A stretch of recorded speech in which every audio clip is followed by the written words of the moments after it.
back to the 99, where we're focused on brewing a better competitive commander. I'm your host, Patrick Marlett, and this is the ultimate Kaldheim review. That's right, if you watched another video, forget it. We're going to discuss all the essentials. Divine Gambit, Search for Glory, only the best cards today.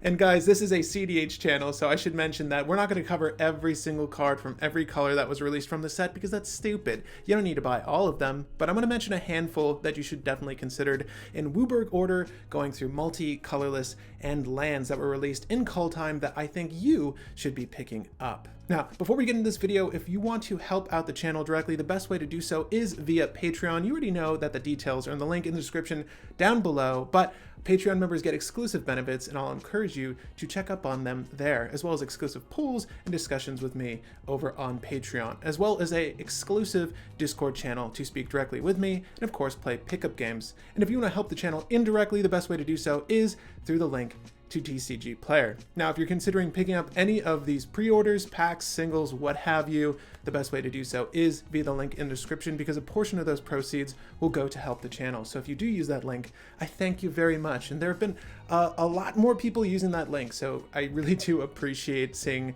a little bit of revenue come from TCGPlayer, because I use them all the time. Their service is great, particularly their TCGPlayer Direct. It can be iffy, and I'm gonna be honest with some of the other vendors on there, but TCGPlayer Direct is excellent. And also, guys, there is a topic of the month to discuss, and this month's topic is: what color in Commander do you feel needs the most help, and why?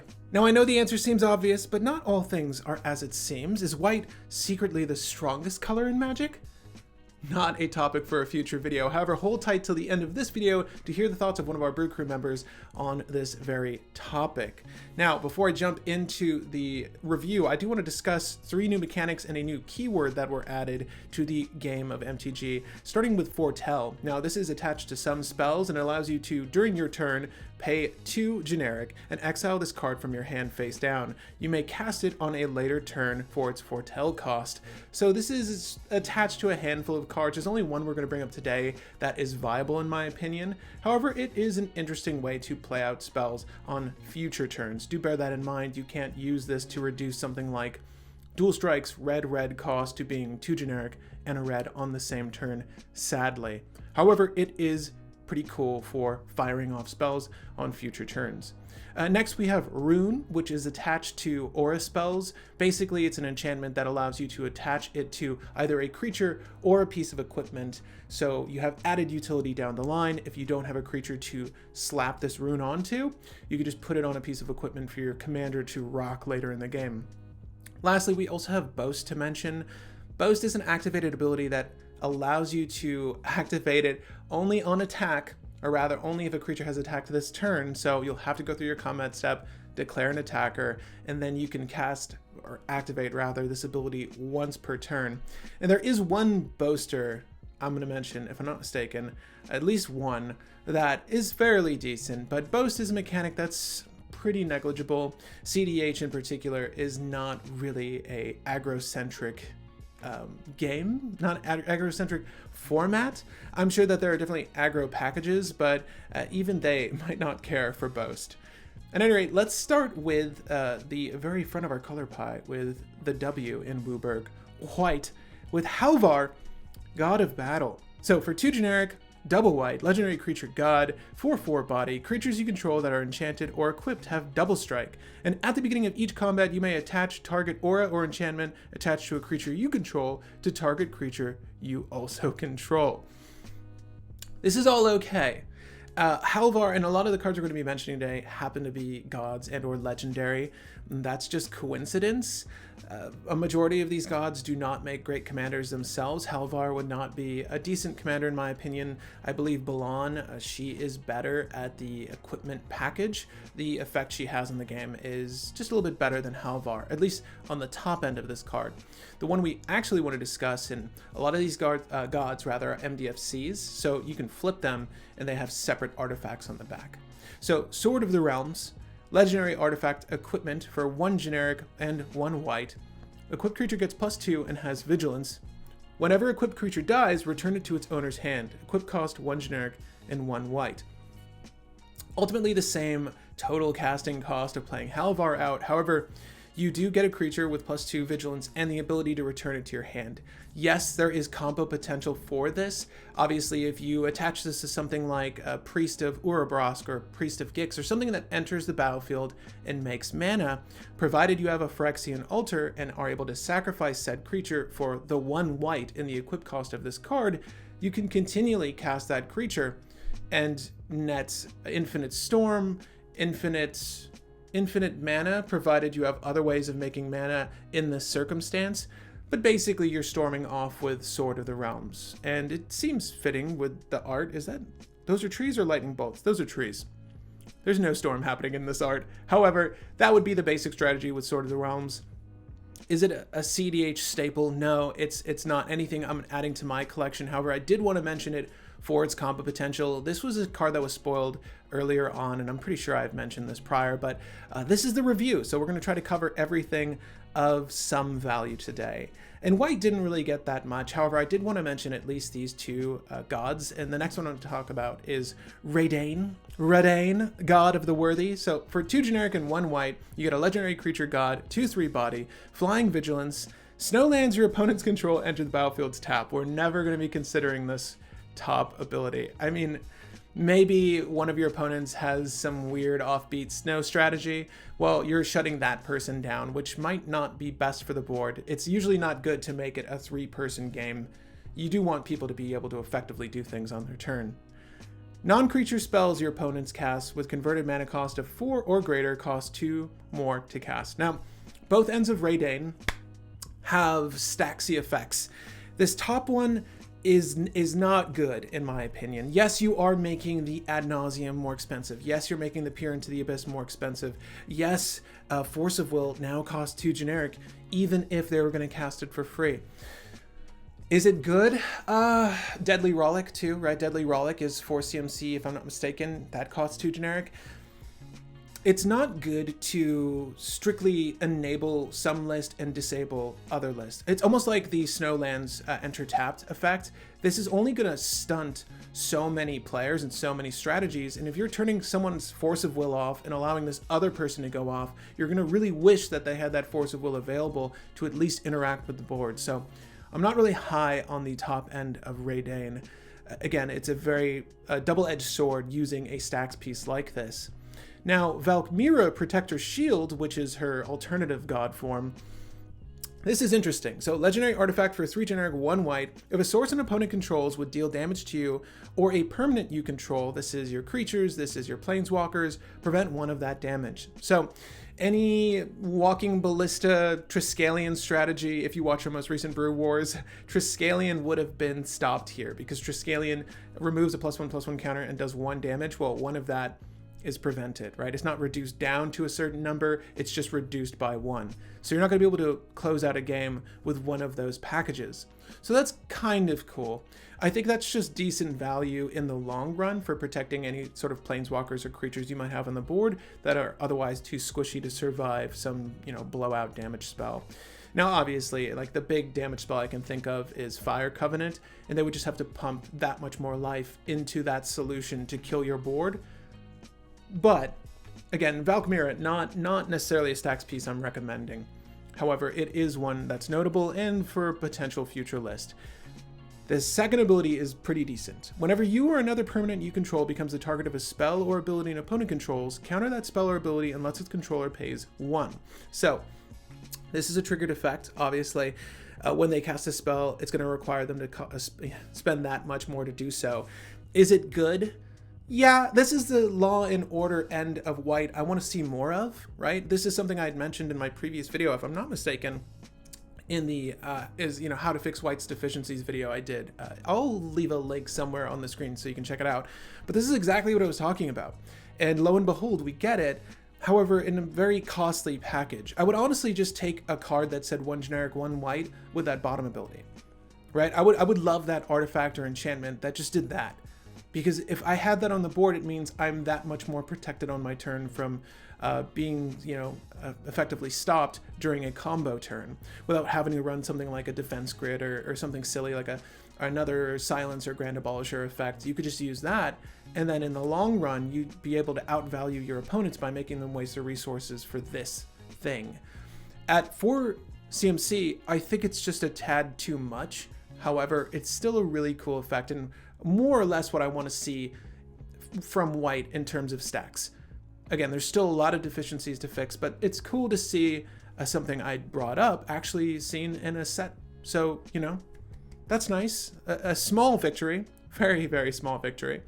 Now we're actually going to move on to white here. This got two really interesting cards. One of them is definitely, I'm not going to say it's a staple, but if you play in a meta that has a lot of valuable planeswalkers, like if you're going against Jessica and Tibalt often, right, and you know how damning they can be, this is a really cool way to effectively stop those strategies and or creature-based strategies. And I'll cut to the chase. Mystic Reflection. For 1 generic, 1 blue, instant speed, choose target non-legendary creature.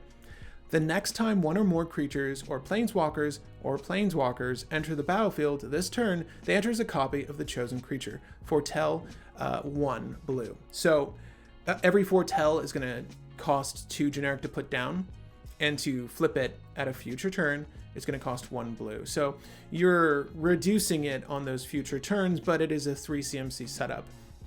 Arguably, this is best as just 1 generic and 1 blue.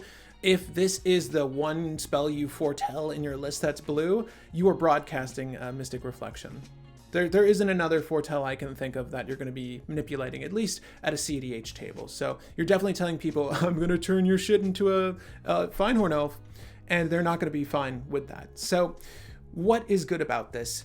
Mind you, they enter the battlefield this turn as said creature. So if, for myself, if I just want to manipulate this to copy a Dockside Extortionist, I can make any one creature that is irrelevant at this point in my hand turn into a Dockside Extortionist. Or if I happen to have a Demonic Consultation and this person failed with their Thassa Oracle line, I can have my creature enter as a Thassa's Oracle. And conversely, if I want my opponent's Dockside Extortionist to enter as just some meaningless creature, it could just be any dork, because it doesn't need to be a creature you control. You just choose a target non-legendary creature. I can say, that person's Arbor Elf. Your Dockside enters as an Arbor Elf, right? Untap your forest, the non-existent forest you have. Or you can do that with someone's Thassa's Oracle, right? Same story. You become an Arbor Elf. Do you ETB and win the game? No, you do not. There's so much utility here. This is really excellent. Justin plays a Narumea list, if you guys follow that list, or Primer. This is something I imagine he put in the list. It's very good for that list. It turns Naru into an engine beyond just being for combo potential. You can utilize this, and then you have various bounce effects to put her back into your hand, or just exile her and bring her back so she'll ETB again. So it's not the end of the world, but if you need to move your strategy forward, this gives you something to do in that list. And obviously any list that's utilizing creatures. But what I really like about this, and not to spoil anything, but in a Brew Wars that's going to be airing February, I play a new list that hasn't been featured yet, and we'll likely do that video next. So stay tuned for next Sunday where I discuss Tibalt and Rograk. That list consistently puts Tibalt down on turn 1. If I don't get there, then it happens on turn 2. But the whole priority is to get Tibalt down. It's just a horrible, degenerate list. This stops Tibalt from being meaningful in that list, because that whole deck is meant to grind out with Tibalt as a draw engine. And it's very easy to do that with Rograk. Like, you kill Rograk, draw 3 cards, pay 2, kill him again, draw 3 cards, pay 4, draw 3 cards, still sounds really good to me. I'm going to keep doing that. Mystic Reflection says that my Tibalt enters as a nothing, enters as whatever was on the battlefield at that time, and likely Rograk will be there. So you could just say Rograk. I get 2 Rograks, I get 2 0/1s that do nothing. Ooh, not good times. Mystic Reflection, just highlighting the fact that it's very good, and you should definitely consider playing it if you aren't already adding a 20 to your list. That's one to pick up on pre-order. Some of these other cards, not so much. Orvar, the all form, potentially. I would love to see if you've brewed a list in the comment section. Leave me the list, because I'd love to see the combo potential for this card. It's something that I in the Discord chatted about quite a bit. But for 3 generic and 1 blue, legendary creature Shapeshifter, 3/3 body, it's a changeling, go figure. Whenever you cast an instant or sorcery spell, if it targets 1 or more other permanents you control, permanents, not non-land permanents, any permanent, create a token that's a copy of one of those permanents. Now, why do I stress that? Anytime you have something that says untap 2 target lands, untap that land. You're making tokens of lands. So you're able to ramp hardcore in blue, because if you just look up, just Scryfall search the history of cards that allow you to target lands in blue, and you're making duplicates of every single value land, right? And even just a basic land, you're ramping out into a solution that you might have in your hand. But obviously there are combos for this first effect. One I've seen floating around that seems okay, and I'm willing to bet there are better options with things like Archaeomancer, is Orvar, Venser, and Deadly Rollick. Now this would have to entail that Orvar is in the 99 of some Dimir list, but with Orvar and Venser, if you were to target Venser with Deadly Rollick, you create a copy of Venser, Venser ETBs, bounces Deadly Rollick to your hand, the legend rule applies, and the previous Venser dies, whatever. You keep the clone you made with Orvar. Now you can continue to do this, targeting with Deadly Rollick your Venser, making copies of Venser, and you obviously have infinite Storm this way. So you win through any Storm card at this point, right? Grape Shot, I don't know what your list is doing. You can even drop an Aetherflux Reservoir and just continue the line of play. It doesn't matter. You have infinite Storm, and there's a way to manipulate this top effect, I'm certain, to create Storm turns potentially in mono blue. That's what I would want to do if I were playing Orvar or trying to play Orvar. It's a Storm card, clearly.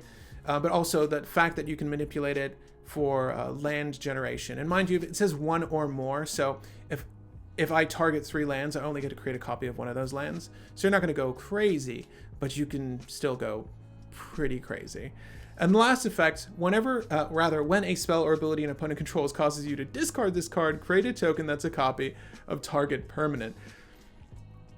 It's just really good, right? So like that's just icing on cake. And if this is in the list, right, that Dimir list we mentioned, has Orvar in the 99, you just still get value from it, right? A lot of wheels are played by a more proactive list. So if you happen to be going against a lot of proactive lists that are like blah, blah, blah, turn 1, Wheel of Fortune, and you drop your Orvar, that's still okay. I can create a copy of target permanent. Maybe the value piece you just threw out there early game, at least you're still getting value just for having this in your hand. Orvar is very, very good. It's very good. Is it a staple in blue? No, not necessarily, but it's something to look out for and it's something to play for. I would definitely want to see a mono blue list shaped around it. So again, if you have those lists, share them. I'd love to see them. Now, moving on to black. There's a handful of cards I'm going to talk about, and I'm piloting more and more lists that manipulate transmogrifiers, and specifically Reality Scramble and Divergent Transformation. Divergent Transformation is a fantastically cheap card that is really good at eliminating a threat, as well as peeling a card from your library to combo out.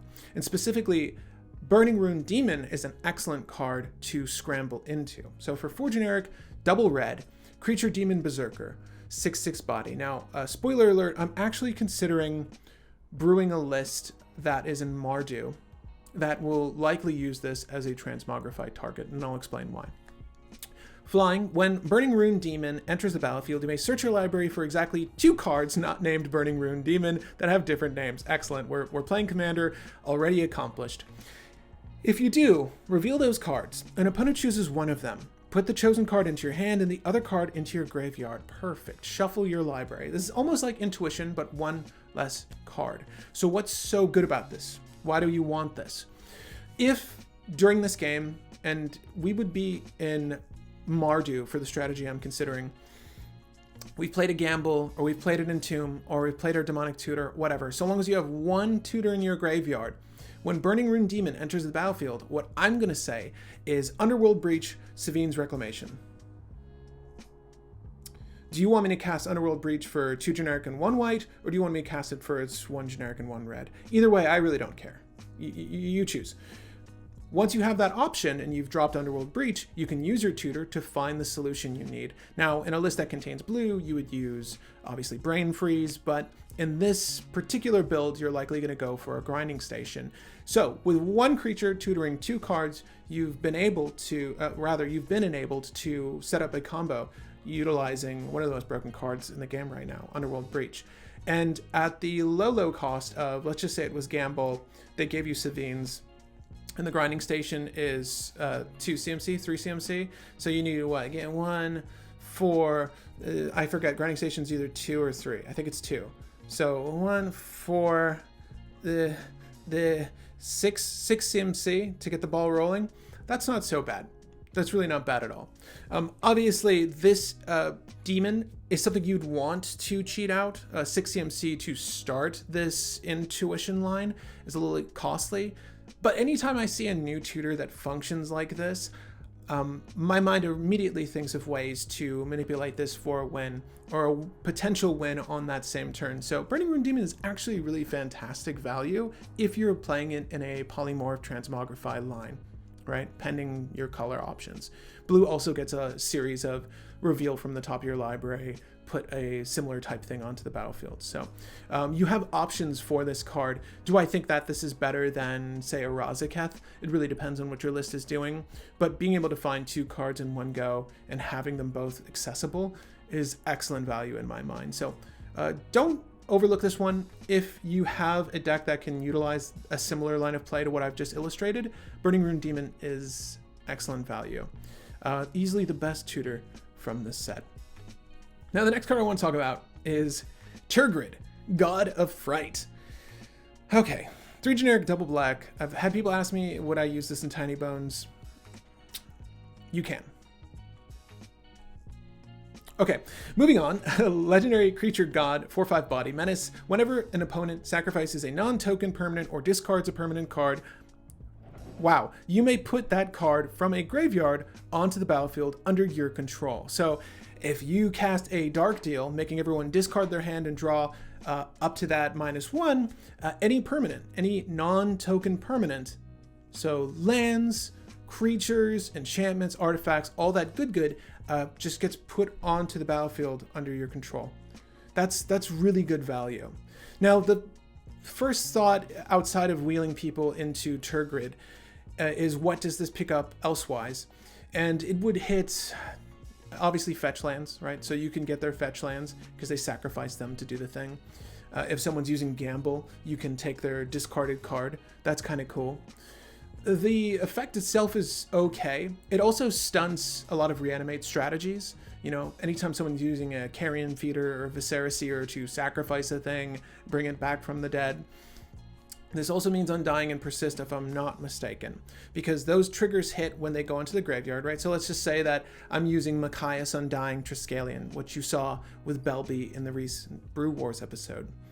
If I have Triskelion go to the graveyard, the Undying triggers, then before I ever receive priority, we'll see if anyone else has abilities that trigger. Oh, you have a Tergrid. Tergrid just says now that because it was sacrificed or put into the graveyard, if it was sacrificed, right? So maybe not this particular line of play, but something that was sacrificed with Undying. I'm really just plugging for the Brew Wars. So if you had something that has Persist or Undying and it was sacrificed in such a way to be brought back, well then Tergrid will have her trigger go over top of the Undying trigger or Persist trigger, and you'll steal that creature before they get that trigger to go off. And then obviously that wouldn't resolve because that creature no longer exists. Good.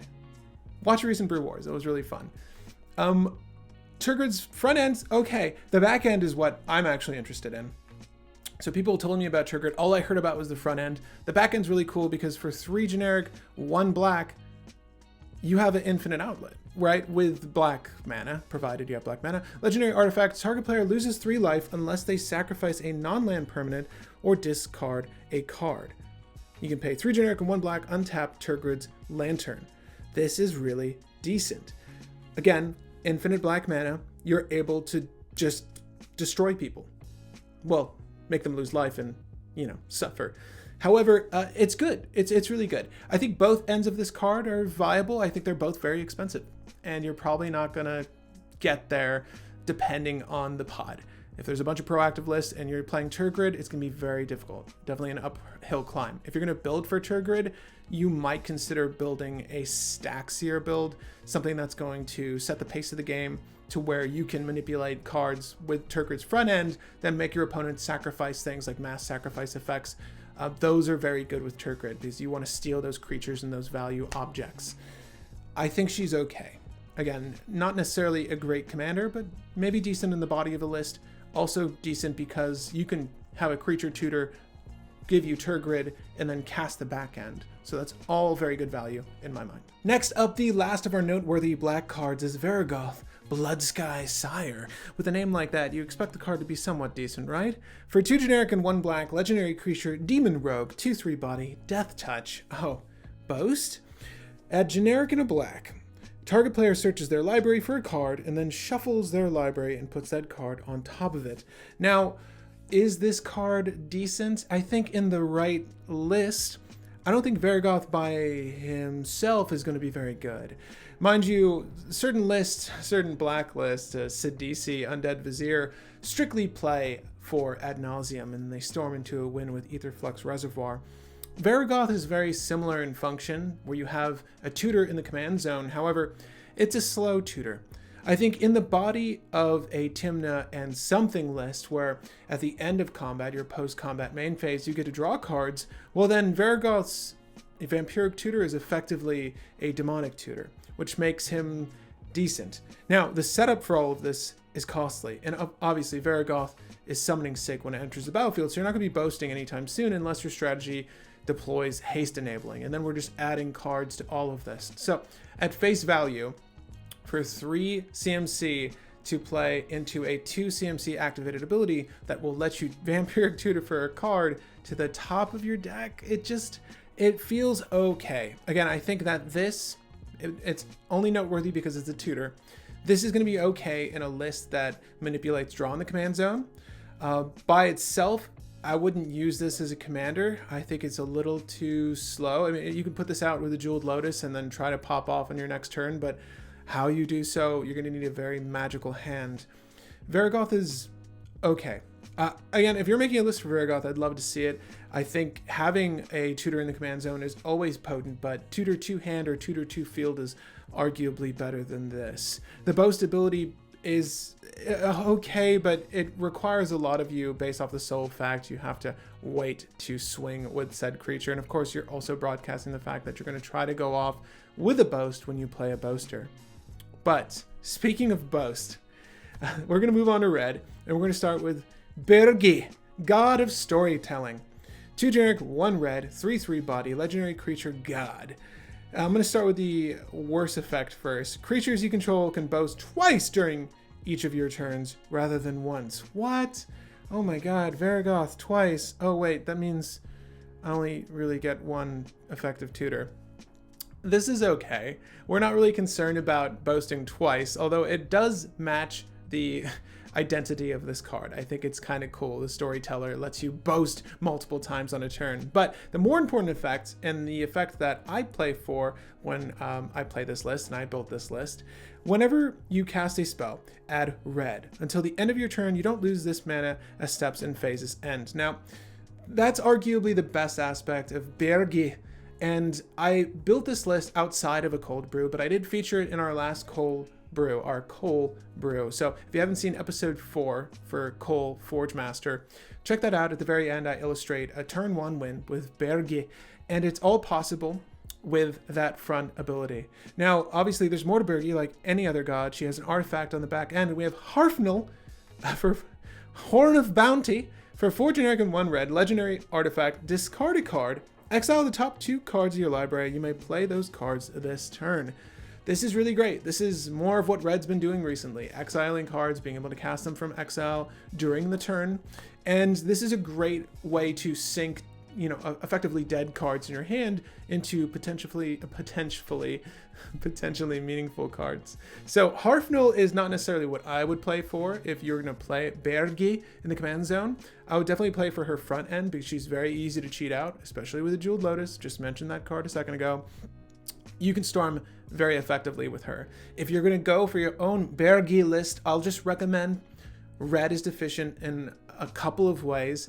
Unfortunately, if you don't have the ability to draw and you're just storming off on your turn and you don't have an effective means of drawing, well, you can really screw the pooch if you hit a standstill and you've got 4 red floating and nothing to do with it. So I would highly recommend you add all the rummage you can.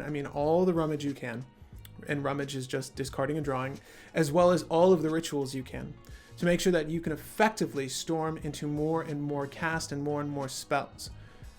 That's what Bergi is really good at. Someone pronounce it for me. She's fantastic though. I really love her. I'm not going to feature her in a deck tech on the channel. However, you will see her played out on the show, so hold tight for that. And the next card I want to mention, we did also do a Cold Brew for, but it's not necessarily a card I think is fantastic, but it is another effective tutor. And that is Magda, Brazen Outlaw. For 1 generic, 1 red, legendary creature, dwarf, berserker, 2/1 body. Other dwarves you control get +1/+0. Whenever a dwarf you control becomes tapped, create a treasure token. Really cool, functionally speaking. And sacrifice 5 treasures, search your library for an artifact or dragon card, put that card onto the battlefield, then shuffle your library. Now, I'm not going to cover her in depth. I've already discussed what Magda is good at on the channel. And I'll highly encourage you to just watch the first end of that cold brew video. There's a lot of combos that you can enable with Magda, and obviously with Infinite Treasures, with Cloudstone, Curio, and Dockside Extortionist, you can just pull your whole library and do fun stuff. Is it a good card? I think Bergi is arguably better as a commander. I think Magda is going to find maybe space in the 99 of someone's list as an effective means of tutoring solutions. But other than that, unless you're interested in treasure manipulation, Magda is just okay. And there's really no dwarf tribal yet, so there's not enough effective or meaningful dwarves to put on the field, tap, and make the treasure for you. But I think in a casual setting, that Magda could be really fun and certainly worth playing for.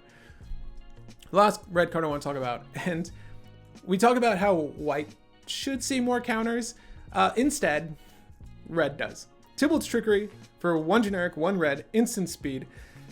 Counter target spell. Just any spell. Any spell. So, arguably better than counterspell, right? Because it's not double blue, it's just a generic and a red. Well, hold up. Choose 1, 2, or 3 at random. How you come to that conclusion, I leave to you. That should be fun. Its controller mills that many cards, then exiles cards from the top of their library until they exile a non-land card with a different name than that spell. Well, that is entirely possible in the world of Commander, because it should all be singleton, aside from a handful of cards. They may cast that card without paying its mana cost. Cast. So, Kozilek the Great Distortion, you get the cast trigger. That's actually quite good for an opponent, but more oftentimes than not, you're probably going to hit like a Brainstorm or some nonsense. Then they put the exiled cards on the bottom of their library in a random order. So you'll shuffle that up and put them on the bottom of your library. Whatever. Tibalt's Trickery. Is it good? In a list that don't contain blue, and you want to be able to interact with the stack, because really it's only blue that has stack interaction. You're finally seeing more, and not exclusively for blue spells like Red Elemental Blast, Pyroblast, everyone's favorite cards to cram into those red lists, because you need a way to effectively stop blue players from screwing with you. It's tiresome. Well, this lets you stop anyone from screwing with you.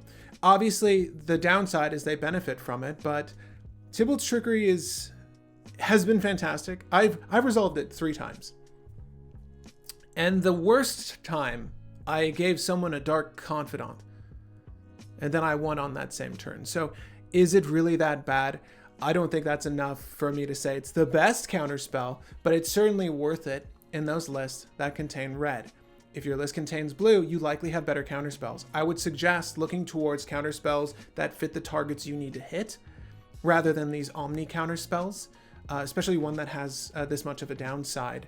Now, this is going to fail you, like Wheel of Misfortune. It's going to fail you sometimes, and that's okay. It's baked into the card. It's part of that card's identity. I really do like what they're doing with red. I think this makes sense. Like, yes, you can stop a really, good spell, or you can stop a game-winning spell, or you can stop one that's trying to counter your game-winning spell, but you might just run into another counter. Or you might just run into a better solution for them. That's part of the fun playing these cards. I think a majority of the time, though, you're going to hit something useless for your opponent, and it's going to be okay. At least it has been for me, but there is going to be 1 out of every 10 games where I just get boned casting this spell, and I'm okay with that. Totally okay with that.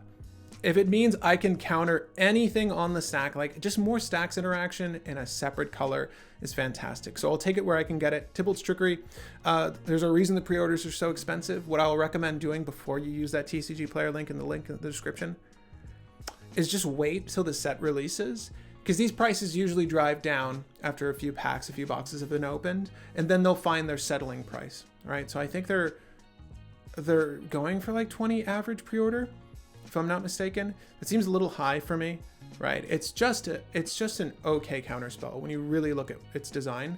However, it's unique in the fact that it's in a color separate from blue. So that's why, you know, everyone's going crazy over it. It's sort of the catch rare from the set, oddly. That's one of the better cards. However, Tibalt's Trickery, totally worth it. Moving on to green, 1 card to mention. Green arguably got the worst cards for cEDH from this set, but the one I'm going to mention, and I'm only going to mention because tutor and draw are so important to the game of Commander. Toski, Bearer of Secrets. For 3 generic green, 1/1 body, legendary creature squirrel. Don't play this as your commander. The spell can't be countered. Oh, maybe you do. Indestructible. Oh my gosh. Toski, Bearer of Secrets, attacks each combat if able. Okay. A little squirrely. Whenever a creature you control deals combat damage to a player, draw a card. Well, okay. I would highly advise you spend 1 more green for Orin Frostfang. The ever-neglected Orin Frostfang. One of my favorite draw engines in green. Toski is fine. Toski it might get in there, it might not. He's indestructible, but he's not killing anything or removing anything. Toski is okay. I think the amount of draw you're going to see from this is scant. Whereas dropping an Orin Frostfang, giving your things Death Touch, is going to be far more meaningful for that 1 green more. Toski is just okay. This is literally the best green card to talk about from this set for Commander players, and it's really not that good. I'm sorry to say it, but it's worth mentioning because it's another one of those all my creatures let me draw, and it seems like green is going that direction, or at least that's been the going trend over these last few sets. And I mean, Orin Frostfang and Toski are definitely separated by a wide variety of sets. However, we're seeing that effect again, and that's important to note. So if your list incorporates things that, you can use both of them and have double the attack, double the damage / draw triggers, right? And or you can just have methods or strategies baked into your list that give your creatures some form of evasion or death touch, so that when you threaten the attack, they're not going to block you. So it's kind of cool. Toski's just okay. And so far as multicolored spells from the set are concerned, we're only going to mention 2 briefly, and I'll put them both on the screen now. We have Agar, the Freezing Flame. For 1 generic blue or red legendary creature giant wizard 3/3 body. Whenever a creature or planeswalker an opponent controls is dealt excess damage, if a giant wizard or spell you controlled dealt that damage to it this turn, draw a card. What I like about Agar is for an Is It Spellslinger list, it is encouraging you. It is insisting you play removal. And you are benefited from doing so because you get to draw cards. I like commanders that influence you to build in different ways. And on that note, the next card we're going to talk about is Jorn, God of Winter. Now, this is another legendary that encourages you to build in a particular way, and that is a snow permanence list. Now, Jorn's top end is the part of this god we're really concerned with. You're likely never going to use the back end, but for 2 generic 1 green legendary snow creature god 3/3 body, whenever Jorn attacks, untap each snow permanent you control, and that is to include Jorn. So he has vigilance in a very funky way, but basically you get to untap all your lands and you can float that mana during your combat for some pretty cool tactics. Specifically throwing out instant speed spells or spells that have flash, potentially a Jin Cataxian. Here's the thing with Jorn, you're likely going to build this more Stax oriented, and then because the back end of your card is blue and black, you're going to finish or conclude the game with Thassa's Oracle Demonic Consultation. We've seen this before. I'll read off Cauldron now. You're not going to play it, but it is 1 generic, 1 blue, 1 black, legendary snow artifact. You may play target snow permanent card from your graveyard this turn. This is just okay. You're playing snow permanent, so you can put snow lands back onto the battlefield if they're destroyed, or you can play your Arkham's Astrolabe. Why not? I mean, that's a snow permanent I can think of. There aren't that many of extreme value that you're going to pack into this particular build. However, those are there for you. And that would give you a potential reason to use the back end of Jorn. However, I think you're predominantly going to play for the top end of Jorn. Much like some of these other gods, there are effects on one or the reverse end that you're going to likely play for most. So like Halvar, you're likely playing for the back end. Jorn, you're going to go for the top end. But it's cool that you have those additional utilities. Bergi is arguably the best of the gods so far as having a meaningful front and back end, despite the boast thing just being useless by and by. Now, there are a handful of lands to discuss and one colorless spell. Now, there were some other interesting colorless spells from the set, but the only one that I find remarkably decent, that's what I said, for cEDH is Weathered Runestone. 2 generic artifact, non-land permanent cards in graveyards and libraries can't enter the battlefield. Okay, players can't cast spells from graveyards or libraries. This sounds very familiar. It sounds exactly like Grafdigger's Cage, except a broader variant of Grafdigger's Cage, because the top end of Grafdigger says creature cards in graveyards and libraries can't enter the battlefield. And for a majority of the time, it's going to be creatures entering the battlefield in such a way. You know, non-land permanents, yes, there are some circumstances, like I was just mentioning Reality Scramble earlier. If I were to Reality Scramble my Necropotence into an Underworld Breach, well, I can't, right? So that's kind of cool, but I would never consider replacing Grafdigger's Cage with Weathered Runestone, because Grafdigger's Cage is just the catch-all better Stax piece. However, if you're playing a dedicated Stax list, then, you know, Weathered Runestone's great, in addition to Grafdigger's Cage. But it's cool to see an uncommon variant of the same card. However, Grafdiggers at 1 CMC is just that much better. It means your turn 1 can be stopping an effective Adnaz Underworld Breach, blah, blah, blah. If they pop off with, you know, a PETA or Adnaz on their turn, these, you know, whatever proactive list you're playing against, they likely have more than enough solutions to remove any number of stacks. However, it's cool to just have that on the board from the get-go. You know, it immediately puts a hamper on those plans and requires some response from your opponent. So having an additional Grafdigger's Cage is always a good thing. So that's cool to see from the set, and it's at uncommon, so it's not going to be difficult or expensive to pick up or buy.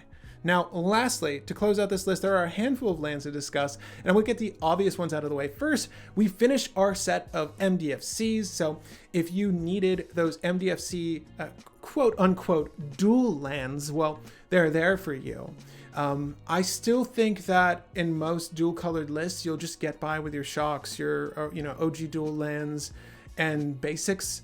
You know, using your fetch lands in Prismatic Vista to go into basics you actually need instead of using these MDFC lands, but they are there for you if you're on a budget and you wanted the ability to either play for one or the reverse end color. So it's cool that we got all of those.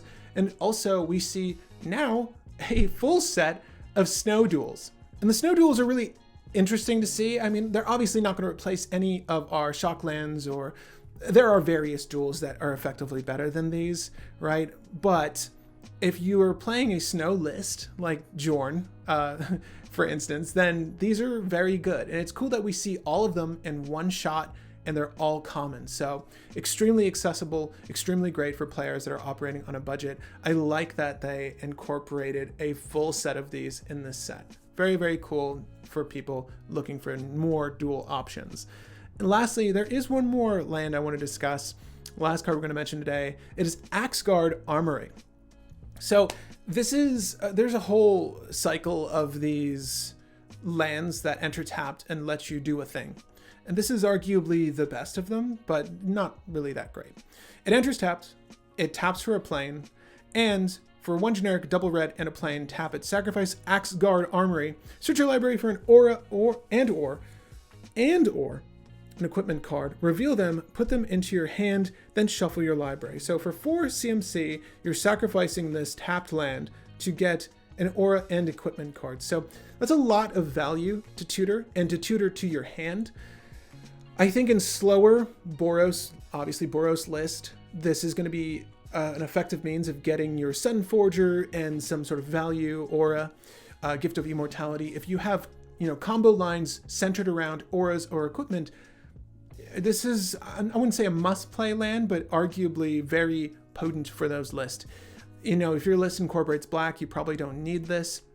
because you have all, a whole assortment of tutors in black that will effectively be better than this is. And if you're playing black, you're likely going for a different strategy. So for the Boros decks, Axgard Armory is great. For every other list, Axgard Armory is awful. And the rest of them are just okay. But another tutor on a land. Okay, aren't you happy? It's almost like Inventor's Fair, right? But, you get 2 utilities instead of 1. So very, very cool for said Boros list. But elsewise, guys, that's it. That's the whole set. Pretty impressive, right? You tell me. I don't know. But I liked Kaldheim for the most part from a flavor standpoint. I think the set as a whole is just okay for Commander players. And obviously, this is not a Commander-centric set, so I wasn't expecting much, but with the gods all being legendary creatures, I was hoping for a little more from them, but they're very fair and balanced cards and effects. That much, at least I can say. So it's good that they're starting to balance what these colors receive, what their potential abilities can do. And that's good in a sense, but not an overwhelming or amazing set for us Commander players. At this point, I'd like to thank all my Patreon members for helping to make this program happen. You all are the best. And as I do with every episode, there's going to be a special shout out to one random Patreon member, and that Patreon member is Eugene Lim, one of our newest Patreon members. Thank you for joining the Brew Baby family. You are amongst the best. And for his thoughts on the monthly topic, I'll be reading for Brew Crew member Carl329.